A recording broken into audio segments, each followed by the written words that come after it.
Let me not get served. Oh, okay. Okay. New pickles.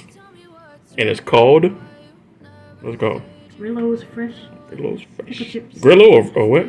Grillo. Look at all that. What's that? Dill. Ooh, that smells good. So we wanted to try a different brand of pickle. Correction. You wanted to try a different brand of pickle? Yeah, I'm fine with my Clausen. Yeah, plain old Clausen. Clausen's good.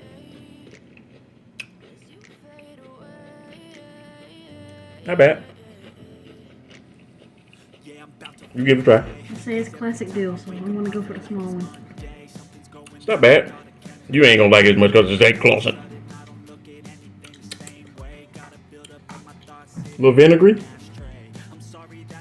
Come on, it's good. I didn't say it wasn't.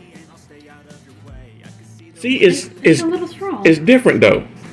Yeah, but it's a little strong. Whew. I like sour pickles.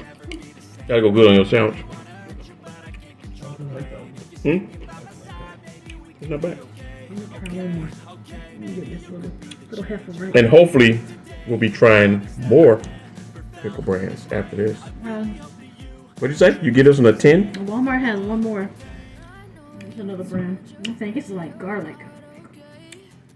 Yeah, okay. I'm okay. I like it. At least it doesn't taste like Mount Olive. Yeah. That's what you're talking about. So, they're cool. Would you buy them again? Did you like it that much? Not over Clausen. Whatever. Video's over. Whatever. Video's always over with me and you. Because we agree or disagree. Yeah, but what is it called? Ben-Hur? I mean. What? Grillo's. Okay. Never mind. Good pickle. Like it. Ben-Hur. We'll try another one. What is that from? Just ignore her. Don't ignore me. Bye.